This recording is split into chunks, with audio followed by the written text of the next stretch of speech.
V3 news లక్ష్యం సమాజితం. నేను మీ సాయి సుధా. ముందుగా హెడ్లైన్స్ చూద్దాం. అనుమతి లేకుండానే పాఠశాల నిర్వహణ, 8 మంది విద్యార్థులకు అందని హాల్ టికెట్లు.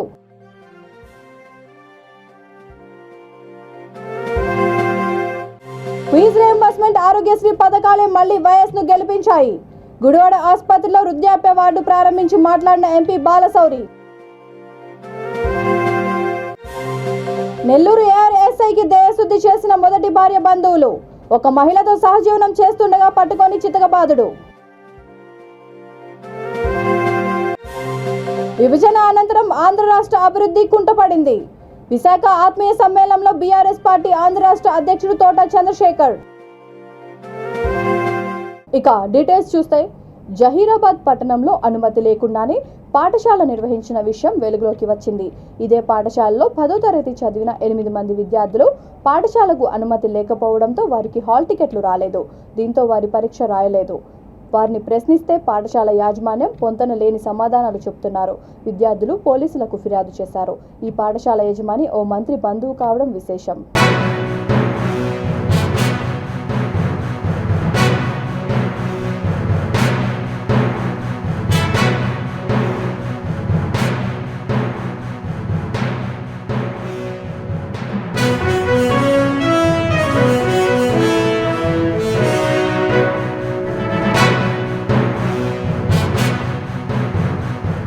కృష్ణా జిల్లా గుడివాడ ప్రభుత్వ ఏరియా ఆసుపత్రిలో వృద్ధాప్య వార్డు లిఫ్ట్ను మచిలీపట్నం ఎంపీ బాలశౌరి, గుడివాడ ఎమ్మెల్యే కొడాలి వెంకటేశ్వరరావు ప్రారంభించారు. ఈ కార్యక్రమంలో ఎంపీ బాలశౌరి, ఎమ్మెల్యే కొడాలి నాని 10 పడకల వృద్ధుల విభాగాన్ని ప్రభుత్వ ఆసుపత్రిలో నూతనంగా ఏర్పాటు చేసిన లిస్టును పూజలతో ప్రారంభించారు.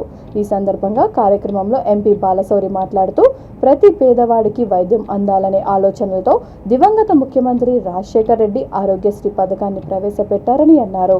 ముఖ్యమంత్రిగా రాజశేఖర్ రెడ్డి గెలుపొందడానికి ఫీజు రీయింబర్స్మెంట్, ఆరోగ్యశ్రీ పథకాలే మళ్లీ ఆయనను అధికారంలోకి తీసుకువచ్చాయని తెలిపారు.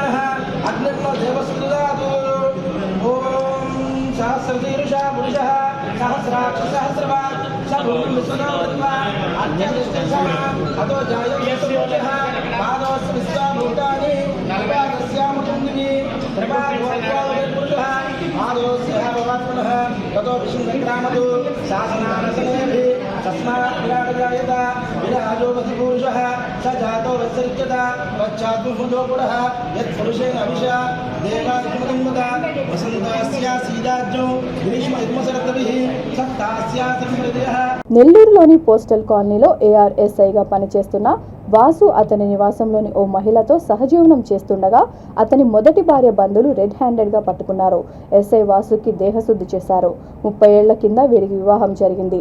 2017 నుంచి వీళ్లలో మనస్పర్ధల కారణంగా దూరంగా ఉంటున్నారు.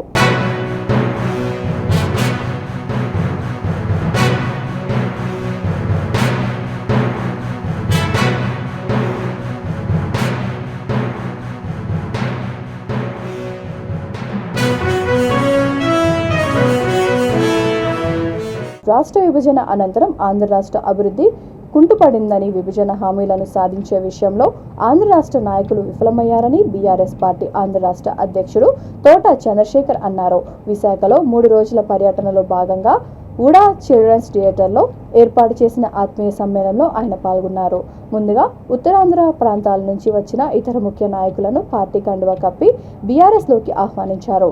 అనంతరం ఆయన మాట్లాడుతూ, కొద్ది సంవత్సరాలుగా ఆంధ్రాలో జరుగుతున్న రాజకీయ పరిణామాలు తనను ఎంతగానో కలిచివేశాయని అన్నారు. కేంద్ర ప్రభుత్వ ఒంటెద్దుపోకడ నిర్ణయాలతో ముందుకు వెళ్తుంటే రాష్ట్ర ప్రభుత్వం కళ్లకు గంతలు కట్టుకొని వ్యవహరిస్తోందని ఆరోపించారు. కేంద్ర ప్రభుత్వం తీసుకున్న నిర్ణయాలపై రాష్ట్ర ప్రభుత్వం ఎందుకు నోరు మెదపడం లేదని తోట చంద్రశేఖర్ ప్రశ్నించారు. ఇక విశాఖ స్టీల్ ప్లాంట్ విషయంలో కేంద్ర ప్రభుత్వం వారికి నచ్చిన వారికి కట్టబెట్టేందుకు శతవిధాలా ప్రయత్నిస్తోందని, ఎట్టి పరిస్థితుల్లో విశాఖ స్టీల్ ప్లాంట్ ను ప్రైవేటీకరణ కాకుండా అడ్డుకొని తీరుతామని హెచ్చరించారు. ఒక నీతృత్వ ధోరణితో అది పాలన చేస్తూ ఉంది. ఢిల్లీ బాద్షా గారికి మన వాళ్ళంతా వంగి వంగి సన్నాహాలు చేసుకుంటూ ఆంధ్రప్రదేశ్ ఇంట్రెస్ట్ని తాకట్టు పెడుతున్నారు.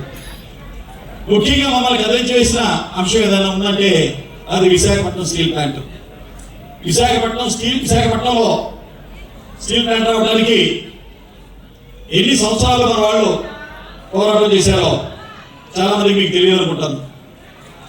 1966 నుంచి 66లో ఎంతోమంది దీని గురించి, ముఖ్యంగా విద్యార్థులు, అన్ని కాలేజీలో విద్యార్థులు, యూనివర్సిటీలో చదివేటువంటి విద్యార్థులు, ప్రజలు మొత్తం రాష్ట్రం మొత్తం, అంటే ఉమ్మడి ఆంధ్రప్రదేశ్ రాష్ట్రంలో కొన్ని లక్షల మంది, కోట్ల మంది ఈ విశాఖ ఉక్కు ఆంధ్రుల హక్కు అనే ఉద్యమంలో పాల్గొని కేంద్ర ప్రభుత్వం మెడలు వచ్చి అక్కడ ఉన్నటువంటి ఇందిరాగాంధీ మన ప్రధానమంత్రిగా ఉన్నారు. ఆవిడ మీద ఎంతో ఒత్తిడి తీసుకొచ్చి అది సాధించడం జరిగింది. ఆ సాధనలో అయ్యారు. విశాఖపట్నంలో స్టీల్ ప్లాంట్ గురించి 60 గ్రామాల నుంచి ప్రజలు దగ్గర 26,000 ఎకరాల ల్యాండ్ని స్వచ్ఛందంగా విశాఖపట్నం స్టీల్ ప్లాంట్కి ఇవ్వడం జరిగింది. అంత త్యాగాలు చేసి ఇచ్చినటువంటి సాధించినటువంటి స్టీల్ ప్లాంట్ ఈరోజు డిజిన్వెస్ట్మెంట్ పేరుతో, ప్రైవేటీకరణ పేరుతో దాన్ని కార్పొరేట్ శక్తులకి ఇచ్చేయడం జరుగుతుంది. దీన్ని ఎవరన్నా అడ్డుకుంటారని ఎదురు చూస్తున్నాం. నేను కూడా ఈ రాష్ట్రానికి ఒక వ్యక్తిగా, ఇక్కడ విశాఖపట్నంలో చదువుకున్నటువంటి ఒక విద్యార్థిగా ఇక్కడ చదువుకున్నాను. ఇక్కడ ఐఏఎస్కి నేను ఇక్కడ నుంచి సెలెక్ట్ అయ్యాను. ముఖ్యమైనటువంటి వైజాగ్ సమిట్ ఆ టైంలో చూసాము ఈ ఉద్యమం ఎలా జరిగిందో. ఈరోజు దగ్గర 30,000 మంది కార్మికులు పనిచేస్తున్నారు. డైరెక్ట్ ఎంప్లాయ్మెంట్లో దగ్గర 14-15,000 మంది పనిచేస్తున్నారు. అలానే 20,000 మంది కాంట్రాక్ట్ బేస్లో పనిచేస్తున్నారు. ఇండైరెక్ట్ గా స్టీల్ ప్లాంట్ 1,00,000 కుటుంబాలకి జీవనోపాధిగా ఉంది మన వైజాగ్లో. దాని మీద డైరెక్ట్ గా ఇండైరెక్ట్ గా ఎంతో మంది ఆధారపడి ఉన్నారు. ఈ స్టీల్ ప్లాంట్ కి కేంద్ర ప్రభుత్వం నుంచి వచ్చిన డబ్బులు ఎంత అంటే ఈ స్టీల్ ప్లాంట్ పెట్టి ఎన్ని సంవత్సరాలు అయింది? 66లో దాన్ని అనౌన్స్ చేశారు. 71లో దాని పని ప్రారంభించారు. దాన్ని 20 సంవత్సరాలు సాగదీశారు. మనకి అది పూర్తి 1991 అయింది. 20 సంవత్సరాలు పట్టింది మనకి ఈ స్టీల్ ప్లాంట్ కట్టడానికి. కేంద్ర ప్రభుత్వం నుంచి ఇచ్చిన డబ్బులంతా 5,000 కోట్లు. ఇప్పటి వరకు స్టీల్ ప్లాంట్ గురించి ఏ పార్టీ అధికారంలో ఉన్నప్పటికీ ఇచ్చినటువంటి మనీ 5,000 కోట్లు. ఈ 5,000 కోట్లకి స్టీల్ ప్లాంట్ ఇంజనీరింగ్ ఇచ్చేసింది 50,000 కోట్లు. అది డివిడెండ్ రూపంలో కానివ్వండి, పన్నుల రూపంలో కానివ్వండి, స్టీల్ ప్లాంట్ ఆల్రెడీ కేంద్ర ప్రభుత్వానికి పే చేయడం జరిగింది. అటువంటి స్టీల్ ప్లాంట్ సడన్ గా ఇది నష్టాల్లోకి వెళ్ళిపోయింది అనే ఒక సదుద్దేశంతో నేను సక్రియ రాజకీయాల్లోకి రావడం జరిగింది. నా రాజకీయ ప్రయాణం గురించి ఈరోజు ఎక్కువ మాట్లాడదలుచుకోలేదు. కానీ ముఖ్యంగా రాష్ట్ర విభజన జరిగిన తర్వాత మన ఆంధ్రప్రదేశ్ అభివృద్ధి విషయంలో పూర్తిగా పుట్టిపడిపోయింది. ముఖ్యంగా రాష్ట్ర విభజన హామీలు మనం సాధించుకోవడంలో పూర్తిగా ఈ రాష్ట్రాన్ని పరిపాలించినటువంటి పాలకులు పూర్తిగా ఎంతో ఆశగా ఎదురు చూస్తున్నటువంటి అభివృద్ధి ఇంకా కనుచూపు మేరలో కూడా మనకి కనిపించడం లేదు. వైజాగ్ విషయానికి వస్తే రాష్ట్ర విభజన తర్వాత ఇక్కడ ఎంతో అభివృద్ధి జరుగుతుందని ప్రజలంతా ఎదురు చూశారు. ఎందుకంటే రాష్ట్ర విభజన మనకు ఇచ్చినటువంటి అనేక హామీల్లో వైజాగ్లో మెట్రో రైళ్లు ఇస్తాము, వైజాగ్కి ఒక రైల్వే జోన్ వస్తుంది, వైజాగ్లో ఒక పెట్రోకెమికల్ యూనివర్సిటీ వస్తుంది, విజయనగరంలో ఒక ట్రైబల్ యూనివర్సిటీ వస్తుంది. అలానే మన ఆంధ్రప్రదేశ్కి ఒక కొత్త రాజధాని వస్తుంది. పోలవరం ప్రాజెక్టు పెద్ద ప్రాజెక్టు నిర్మితమయ్యి 960 మెగావాట్స్ ఉన్నటువంటి ఒక హైడ్రో ఎలక్ట్రిసిటీ ప్రాజెక్ట్ వస్తుంది. పోలవరం ప్రాజెక్టు ఒక జాతీయ ప్రాజెక్టుగా డిక్లేర్ చేశారు రాష్ట్ర విభజన చేసేటప్పుడు. అది జరిగితే ఆంధ్రప్రదేశ్ రాష్ట్రం సస్యశ్యామలం అవుతుందని ప్రజలతో ఎంతో ఆశగా ఎదురు చూశారు. ఈరోజు ఇక్కడికి రావడానికి ముఖ్య కారణం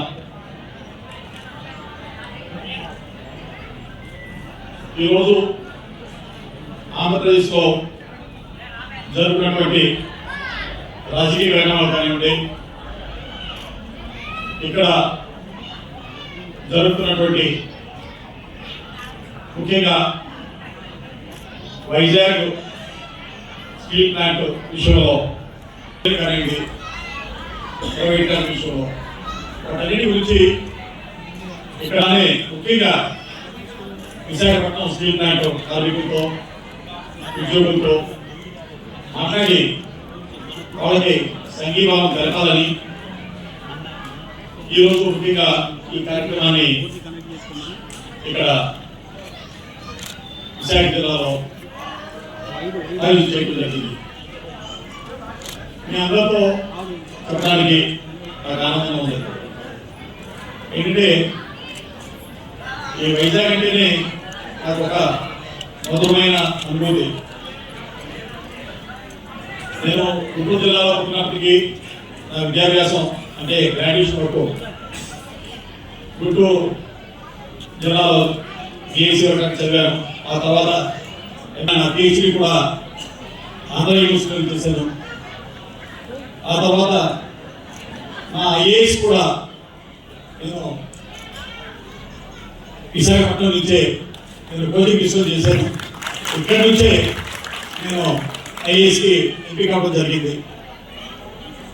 అందువల్ల నాకు విశాఖపట్నం అంటే చాలా నా వ్యక్తిత్వాన్ని వికాసం చేయడంలో కానీ, నా విద్యాభ్యాసంలో కానీ ఒక మైలురాయిగా నిలిచిన పట్టణం ఏదైనా ఉంటే అది విశాఖపట్నం.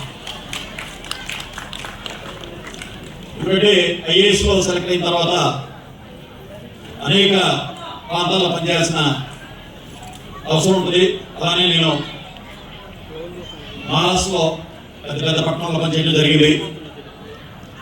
ముంబై కమిషనర్గా చేశాను, థానే కమిషనర్గా చేశాను, నాగ్పూర్ కమిషనర్గా చేశాను, రత్నగిరి జిల్లా కలెక్టర్గా చేయడం జరిగింది. అలా అనేక పదవుల్లో పనిచేసిన తర్వాత 22 సంవత్సరాల ఐఏఎస్లో క్రియాశీలక రాజకీయాల్లోకి రావాలి, ఈ సమాజంలో ఒక మంచి బీజేపీ రాష్ట్ర నాయకులు పెద్దపల్లి జిల్లా ఇన్ఛార్జ్ రావుల రామ్నాథ్ గోండు నాయకుడు రామ్జీ గోండు విగ్రహానికి పూలమాలలు వేసి ఘనంగా నివాళులర్పించారు. ఈ సందర్భంగా ఆయన మాట్లాడుతూ అప్పటి హైదరాబాద్ సంస్థానంగా బ్రిటిష్ నిజాం పాలకులు ఇక్కడ ప్రజలను ఇబ్బందులకు గురిచేసి నానా రకాలుగా హింసిస్తూ పరిపాలన కొనసాగిస్తున్న సందర్భంలో స్వతంత్ర పోరాటం కోసం ఆ రోజే ఆదివాసీ వీరుడు రామ్జీ గోండు విరోచితమైన పోరాటం చేశారన్నారు. బ్రిటిష్ నిజాం పాలకులు 1860 ఏప్రిల్ 9వ తేదీన అతన్ని బంధించి నిర్మల్ ప్రాంతంలో ఉన్న మర్రి చెట్టుకు ఆయనను ఆయన అనుచరులు 1000 మందిని ఉరి తీశారు. అప్పటి నుండి దాన్ని 1000 ఊడల మర్రిగా పిలుస్తున్నారు. ఈ కార్యక్రమంలో బీసీ మోర్చా రాష్ట్ర అధికార ప్రతినిధి అమరవీరుని నర్సాగౌడ్, దళిత మోర్చా జిల్లా అధ్యక్షుడు రాచకొండ సాగర్, బీసీ మోర్చా జిల్లా ఉపాధ్యక్షుడు తోట సత్యనారాయణ, బీజేపీ పట్టణ ప్రధాన కార్యదర్శి అల్లం భాస్కర్ నాయకులు పాల్గొన్నారు. భారతీయ జనతా పార్టీ గతంలోనే ఇక్కడ ఏదైతే నిర్మల్లో చేసినటువంటి ఉద్యమ ఫలితంగా రామ్జీ గోండు వెలికి తీసుకురావడం జరిగింది. రామ్జీ గోండు చేస్తున్నటువంటి పోరాటానికి వాళ్ళు తట్టుకోలేని దీంట్లో బ్రిటిష్ పోలీసులు, నైజాం రజాకారుల సైన్యం అంతా కూడా ఒకటైపోయి ఆ మహారాష్ట్ర ప్రాంతంలో అతన్ని బంధించి ఆసిఫాబాద్ ప్రాంతం నుంచి నిర్మల్ ప్రాంతానికి పట్టుకొచ్చి ఇక్కడ ఉన్నటువంటి ఒక మర్రి చెట్టుకు అతనితో పాటు 1000 మందిని ఉరిదీసినటువంటి సంఘటన నిర్మల్ చరిత్రలో లిఖించదగ్గటువంటి చరిత్ర. మరి ఇంతమంది 1000 మందిని ఉరిదీసిందంటే ఒక జలియన్ వాలాబాగ్ తర్వాత ఇవాళ నిర్మల్ ప్రాంతమే ప్రసిద్ధి చెందింది. కానీ స్వాతంత్ర పోరాటంలో ఈరోజు చేసినటువంటి అనేక దాడులు ఎత్తినాయో అవన్నీ ఇలా ప్రజలకు తెలియని కారణంగా ఇటువంటి వ్యక్తుల పేర్లు బయటకు రాకపోవడం దురదృష్టకరం. కాబట్టి ఇలా మేము ఒకటే డిమాండ్ చేస్తా ఉన్నాం ఈ రాష్ట్ర ప్రభుత్వాన్ని, ఈ నిర్మల్లో ఏదైతే 1000 ఉరిలో మర్రి ఉన్నదో ఆ మర్రి దగ్గర ఒక స్మృతి కేంద్రాన్ని ఏర్పాటు చేసి రామ్జీ గోండ్ పేరు మీద ఒక స్మృతి మందిరాన్ని ఏర్పాటు చేసినట్లయితే ఈ చరిత్ర ప్రపంచానికి తెలుస్తుంది. కాబట్టి వెంటనే ప్రభుత్వం స్పందించి రాష్ట్ర ముఖ్యమంత్రి ముందుకొచ్చి అక్కడ ఆ స్థలాన్ని సేకరించి దాంట్లో కోట్ల రూపాయలతోని స్మృతి మందిరాన్ని నిర్మాణం చేయాలని చెప్పేసి భారతీయ జనతా పార్టీ డిమాండ్ చేస్తూ ఈరోజు ఏదైతే ఏప్రిల్ 9వ తేదీ 1860లో చనిపోయినటువంటి రామ్జీ గోండ్ వర్ధంతి సందర్భంగా ఈరోజు మేము పెద్ద ఎత్తున వారికి పూలమాలలు సమర్పించి నివాళులు అర్పిస్తా ఉన్నాం. రామ్జీ గోండ్ ఒక వర్గానికి ఒక తెగకు చెందినటువంటి వ్యక్తి కాదు, ఈ దేశ స్వాతంత్రం కోసం పోరాటం చేసినటువంటి వ్యక్తి. మరి అటువంటి వ్యక్తి మనందరికి ఆదర్శనీయం. అతని అడుగుదాడల్లో మనమందరం కూడా ముందుకు సాగాలని, ఒక జాతీయ భావం దేశభక్తిని ఆయన చూసి నేర్చుకోవాలని, ఆయన ఇచ్చినటువంటి స్ఫూర్తిని పోరాటం పటిమను మనం ఒక స్ఫూర్తిగా తీసుకొని రానున్న సమాజానికి తెలియజేస్తూ రానున్న రోజుల్లో ఆయనను ముందుకు తీసుకుపోయి ఆయన చరిత్రను మన వచ్చే తరానికి తెలియజేసే విధంగా పోరాటం చేద్దామని చెప్పి ఈ సందర్భంగా తెలియజేస్తూ రామ్జీ గోండ్, రామ్జీ గోండ్. మెదక్ జిల్లా నర్సాపూర్ పట్టణంలోని కాజీగల్లీ కాలనీలో 7 సంవత్సరాల చిన్నారిపై వీధి కుక్కలు దాడి చేయడంతో చిన్నారి తీవ్రంగా గాయపడింది. కుటుంబ సభ్యులు వెంటనే మెరుగైన వైద్యం కోసం హైదరాబాద్ ఆసుపత్రికి తరలించారు.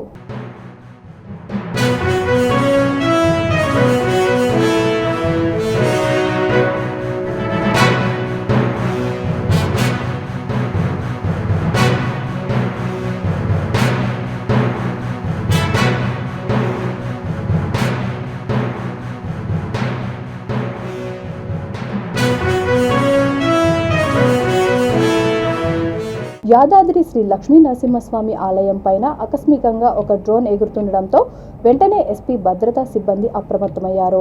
డ్రోన్ కెమెరాతో పాటు దానిని ఆపరేట్ చేసిన 2 వ్యక్తులను పట్టుకున్నారు. యాదగిరిగుట్ట పోలీసులు కేసు నమోదు చేసుకున్నారు. డ్రోన్ ఎగురవేసిన 2 హైదరాబాద్కు చెందిన వారిగా పోలీసులు గుర్తించారు.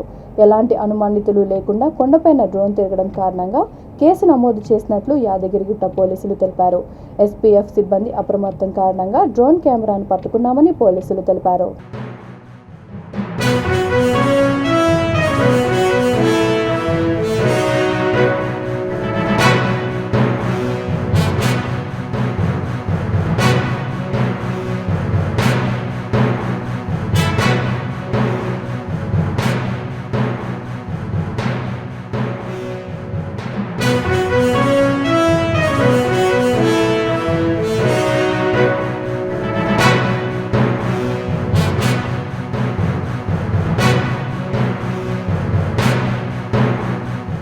Peerzadiguda municipal corporation save hospital MD Rajireddy ఆధ్వర్యంలో ఉచిత మెగా వైద్య శిబిరాన్ని నిర్వహించారు. ఈ వైద్య శిబిరంలో కార్డియాక్, న్యూరాలజీ, గైనిక్, ఆర్థో లాంటి అన్ని జబ్బులకి సంబంధించిన డాక్టర్లు పరీక్షలు నిర్వహించి మందులు పంపిణీ చేశారు. ఈ సేవలను ప్రజలు సద్వినియోగం చేసుకొని ముందస్తుగా అన్ని పరీక్షలు నిర్వహించుకొని తగిన జాగ్రత్తలు తీసుకోవాలని హాస్పిటల్ యాజమాన్యం కోరారు. ఈ కార్యక్రమంలో గ్రంథాలయ చైర్మన్ దర్గా దయాకర్ రెడ్డి, డిప్యూటీ మేయర్ కుర్రా శివకుమార్ గౌడ్, హాస్పిటల్ యాజమాన్యం పాల్గొన్నారు.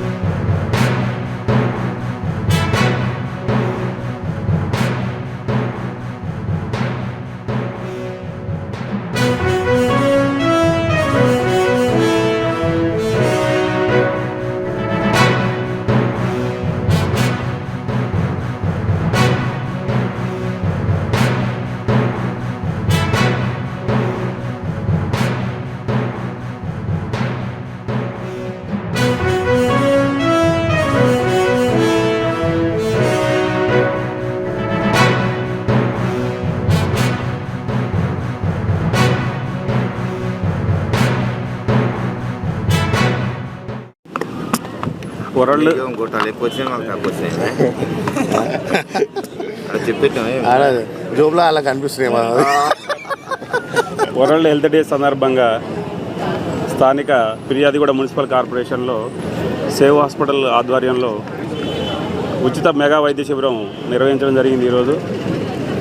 దీంట్లో కార్డియాక్ సంబంధించి మరియు యూరాలజీ, న్యూరాలజీ, అదేవిధంగా orthopaedics, gynaecs, paediatrics, general medicine, వివిధ రకాల సంబంధించిన ఆరోగ్య ఇబ్బందులు ఏవైతే ఉంటాయో పేషెంట్స్కి స్థానిక ప్రజలు ఫిర్యాదిగూడ మున్సిపల్ కార్పొరేషన్లో ఈ మధ్యలో హార్ట్ అటాక్స్ చాలా అవుతున్నాయి.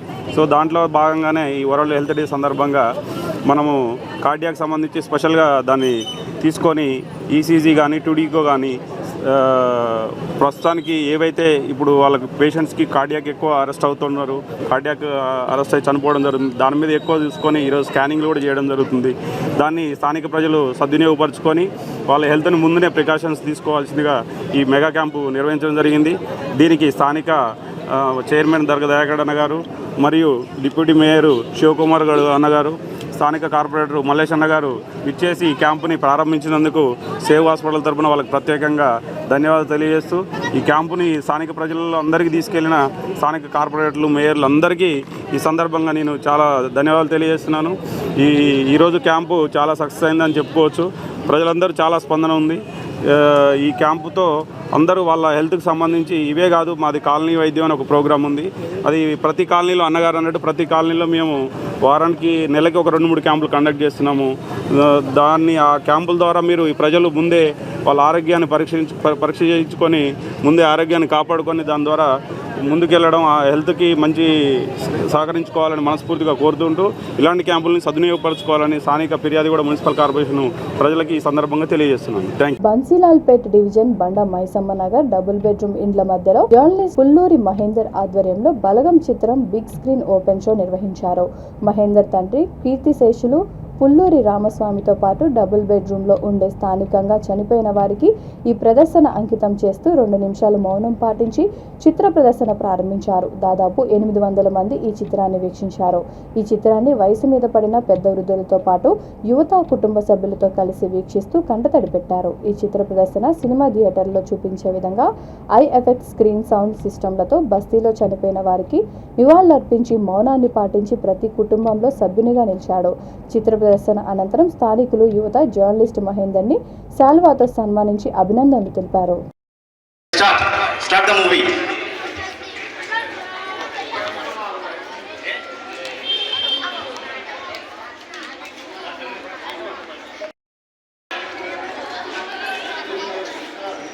మందు సిగరెట్ తాగకురి పీక్తారు. అప్పుడు ఎంత బలగా ఉన్నా వేస్టే, మీ ఇష్టం.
పెద్దలు కొంతమంది ఇచ్చేస్తే మన కాలనీలో చనిపోయిన వాళ్ళకి ఇక్కడ ఘన నివాళులు అర్పిద్దాం. 2 నిమిషాల మౌనాన్ని ఒక దీపాన్ని ఇక్కడ ముట్టించేసి ఈ కార్యక్రమాన్ని స్టార్ట్ చేద్దామని చెప్పని కోరుకుంటున్నాను. దయచేసి బస్తీ పెద్దలు ఈశ్వర్ కాక, సత్యమన్న, సత్యన రాయ్, పరమేశ్వర గారు సాధారణంగా ఆహ్వానం పలుకుతున్నాం.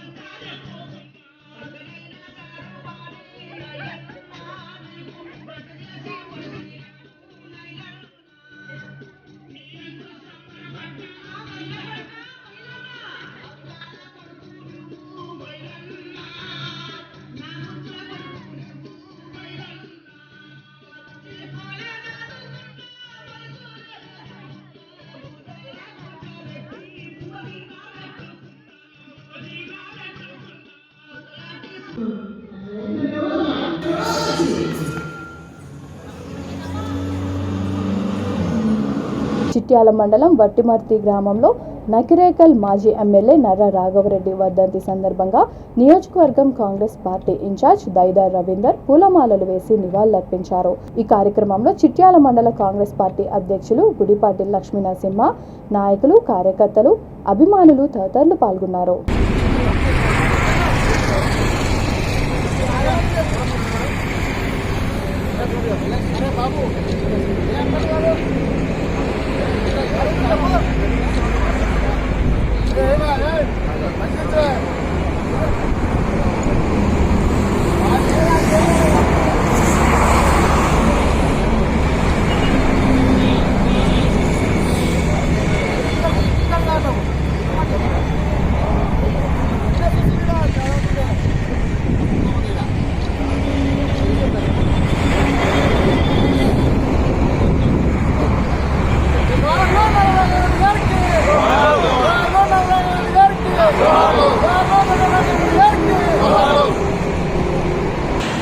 కాంగ్రెస్ పార్టీ గ్రామశాఖ ఆధ్వర్యంలో ఈరోజు గౌరవనీయులు కీర్తిశేషులు కామ్రేడ్ నర్ర రాఘవరెడ్డి గారి వర్ధంతి సందర్భంగా కాంగ్రెస్ పార్టీ పక్షాన వారికి ఘనమైనటువంటి నివాళులర్పిస్తూ వారి నకిరేకల్ నియోజకవర్గంలో వారు చనిపోయి కూడా ఈరోజు ప్రజల మధ్య నిత్యం కూడా స్మరిస్తున్నటువంటి వ్యక్తి, ఈరోజు నిజంగా కూడా కీర్తింపబడుతున్న వ్యక్తి నర్ర రాఘవరెడ్డి గారు.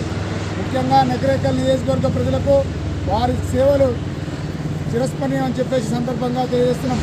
ముఖ్యంగా వారి జీవితం మొత్తం కూడా పేద ప్రజలకు అంకిత భావంతో పనిచేసిన వ్యక్తి.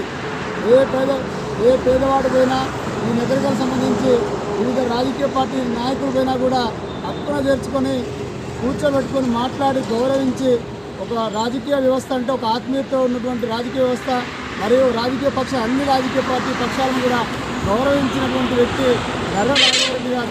అటువంటి రాజకీయాలు చేసినటువంటి నర్ర రాఘవరెడ్డి గారిని ఈరోజు నకిరేకల్ నియోజకవర్గంలో కాంగ్రెస్ పార్టీ పక్షాన మాలాంటి యువక వచ్చినటువంటి వ్యక్తులను వారిని ఆదర్శంగా తీసుకొని మార్గనిర్దేశం చేసుకొని ముందుకు పోతున్న సందర్భంగా తెలియజేస్తూ గత 2000 ఈ రోజు ఉన్నటువంటి పరిస్థితుల్లో కూడా ఈ నకిరేకల్ నియోజకవర్గంలో 2014 నుంచి ఇప్పటి వరకు ఉన్నటువంటి రాజకీయాలతో ఈరోజు అనేక రాజకీయ పార్టీ ఈరోజు ఏ వ్యవస్థ ప్రభుత్వ వ్యవస్థలో పోయినా కూడా పోలీస్ స్టేషన్ కానీ మరి ఎండి ఆఫీసు కానీ ఇతరత్ర ఏ ఆఫీసులకు కూడా రాజకీయంగా ఈరోజు గౌరవం లేనటువంటి పరిస్థితి ఈరోజు ఈ తెలంగాణ రాష్ట్రంలో ముఖ్యంగా ఈ నకిరేకల్ నియోజకవర్గంలో నెలకొందని సందర్భంగా తెలియజేస్తూ అటువంటి రాజకీయాలకు స్వస్తి పలికి నర్ర రాఘవరెడ్డి గారు లాంటి చూపినటువంటి మార్గాన్ని అందరినీ కూడా గౌరవించుకుంటూ అభివృద్ధి అంటే అందరినీ కలుపుకొని ఏమైనా ఎన్నికలు మాత్రమే రాజకీయాలు తప్ప ఆ తర్వాత అభివృద్ధి ప్రజల యొక్క సంక్షేమాన్ని కోరుకున్నటువంటి వ్యక్తిగా రాఘవరెడ్డి గారిని మేము కాంగ్రెస్ పార్టీ పక్షాన.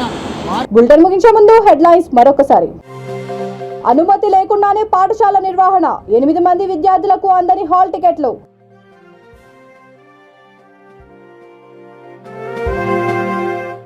ఫీజు రియంబర్స్మెంట్ ఆరోగ్యశ్రీ పథకాలే మళ్లీ వైఎస్ను గెలిపించాయి. గుడివాడ ఆసుపత్రిలో వృద్ధాప్య వార్డు ప్రారంభించి మాట్లాడిన ఎంపీ బాలశౌరి. నెల్లూరు ఏఆర్ఎస్ఐకి దేహశుద్ధి చేసిన మొదటి భార్య బంధువులు. ఒక మహిళతో సహజీవనం చేస్తుండగా పట్టుకొని చితకబాదుడు. విభజన అనంతరం ఆంధ్ర రాష్ట్ర అభివృద్ధి కుంటుపడింది. విశాఖ ఆత్మీయ సమ్మేళనంలో బీఆర్ఎస్ పార్టీ ఆంధ్ర రాష్ట్ర అధ్యక్షుడు తోట చంద్రశేఖర్. ఈ బులెటిన్ ఇంతటితో సమాప్తం. మరొక బులెటిన్తో మళ్ళీ కలుద్దాం. అంతవరకు చూస్తూనే ఉండండి V3 న్యూస్ లక్ష్యం సమాచితం.